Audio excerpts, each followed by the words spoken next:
name is Dr. Ivy Branin. I'm a New York-based naturopathic doctor, and of course, in these crazy times, I'm actually working virtually, so I see patients all over the world and all over the states. Today, I wanted to talk about a condition that you probably heard of, but you might not exactly understand what it is. I want to talk about adrenal fatigue. So to start off with discussing adrenal fatigue, I want to talk about, well, what the heck are adrenals?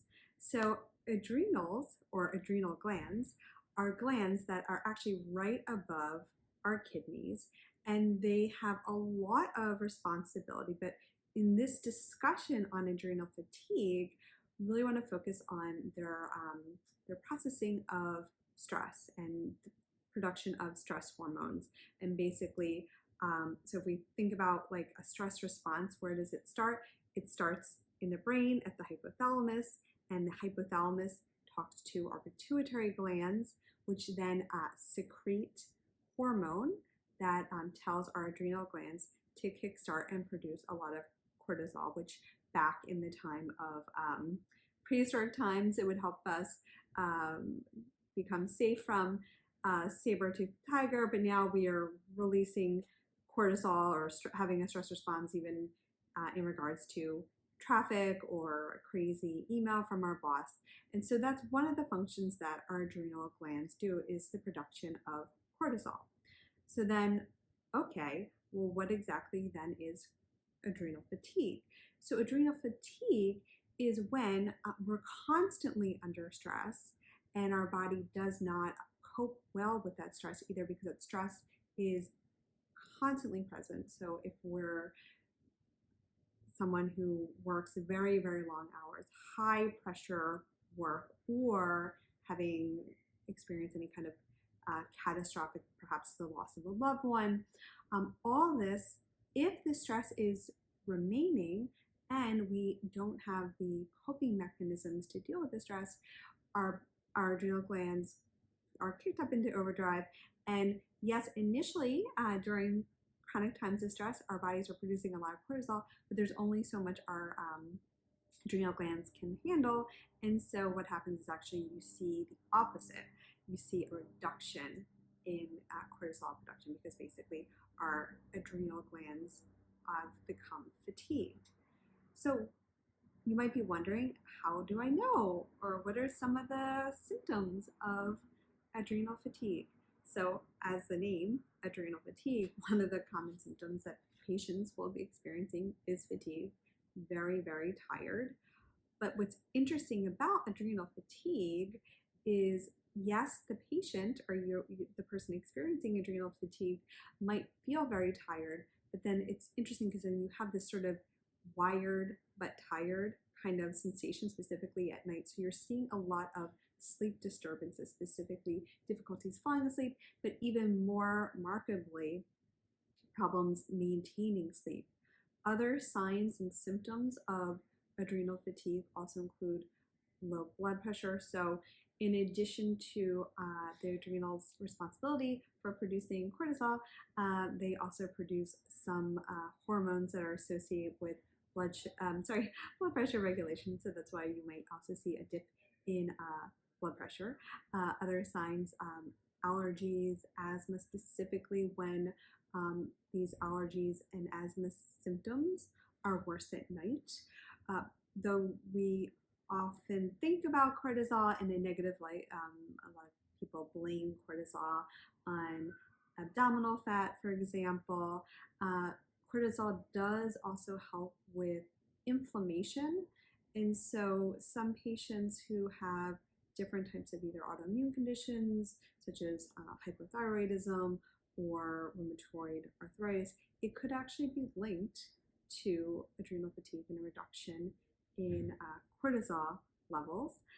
And then also, again, if, as I mentioned before, we have the HPA axis, which is the hypothalamic pituitary axis, but we also have an HPG axis, basically our hypothalamus talking to our pituitary, talking to our gonads. So most of my practice is women, so that would be our ovaries. So adrenal fatigue can also lead to menstrual irregularities and sometimes even fertility issues. Now, those are some of the signs and some of the symptoms of adrenal fatigue, but how would you actually know if you definitively have adrenal fatigue? So one quick thing is typically routine blood work.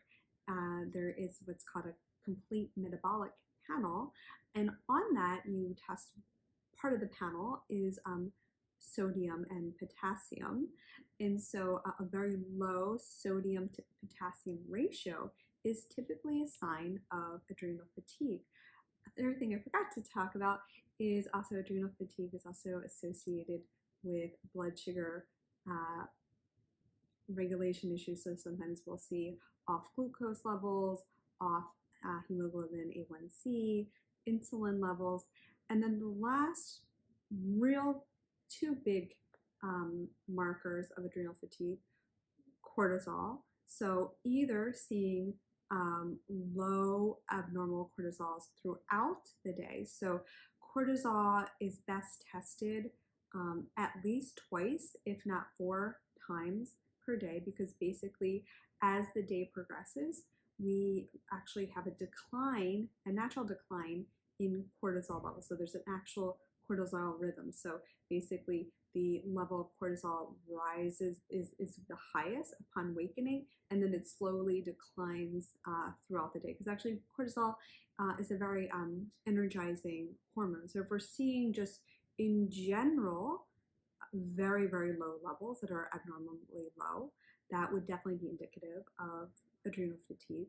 But then the other would be just an abnormal cortisol pattern that wouldn't necessarily match what we normally see. So maybe very, very elevated cortisol levels at night and very low in the morning could also be a sign of adrenal fatigue. Then the other thing that I'm always looking at would be DHEAS. So DHEAS is one of our big parent hormones, and it is responsible. It's produced in the adrenals, and so when those levels are very, very low, that could definitely be a sign of adrenal fatigue. And it's also very significant too, specifically for women who are entering menopause. And the reason being is that after menopause, our ovaries produce less and less estrogen, progesterone, and testosterone. And it's really actually our adrenal glands that take over. So if our so you can imagine if our adrenal glands are not producing significant amounts of DHEAS, which gets converted to testosterone and estrogen, it can make the symptoms of menopause worse. So those are just some of the ways that you would know if you have adrenal fatigue. So that being said, what does one do for adrenal fatigue? So as a naturopathic doctor, I'm always looking for the root cause, and you know, in this case, I might have a patient who has really bad allergies or really bad sleep disturbances. So I'm thinking adrenal glands. So first, looking at herbs. So the classic herbs that we would often prescribe for a patient who has adrenal fatigue are adaptogens. So adaptogens basically are tonifying for the adrenal glands, and there's different types of adaptogens. And so when I'm prescribing, I'm very specific for my patient. My favorite adaptogens in general for adrenal fatigue are licorice, and this is really, really helpful, specifically if there's a lot of like low blood pressure and dizziness. I also love Eleutherococcus, also known as Siberian ginseng. That one's specifically really helpful. I didn't talk so much about immune function, but also adrenal fatigue can affect immune function. So Siberian ginseng, great for both immune support and allergies. And then my other really favorite adaptogen is rhodiola. Very, very effective, also helpful specifically with women who have adrenal fatigue and osteoporosis, or adrenal fatigue and polycystic ovarian syndrome. So that's really one of my favorite herbs. Then looking at nutrients.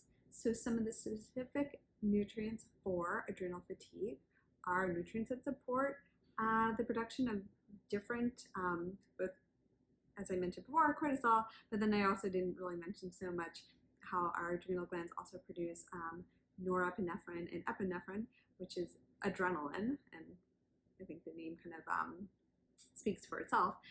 So some specific nutrients: vitamin C, zinc, magnesium, and then most of our B vitamins, specifically pantothenic acid.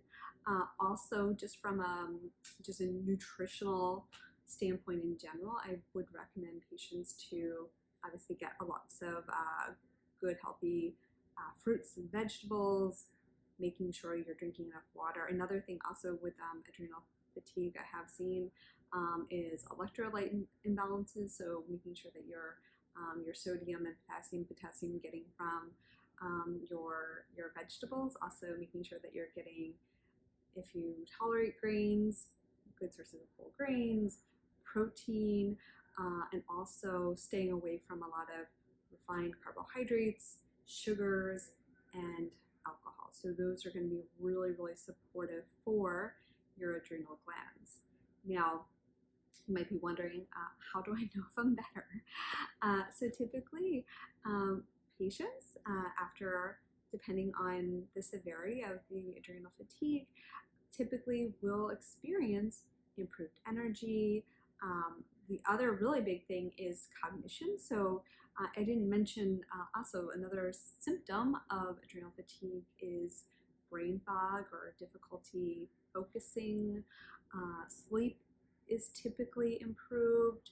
Also, patients will report that they have less colds and flus, they're better to heal, they're not having as much muscle aches and pains, and just a general more, just a higher quality of life. So hopefully that clarified some of your questions that you might have had about adrenal fatigue, though you probably have heard of it. And if you liked this video and would like to see more on women's health and hormones from a naturopathic perspective, then I highly encourage you to subscribe to my YouTube channel.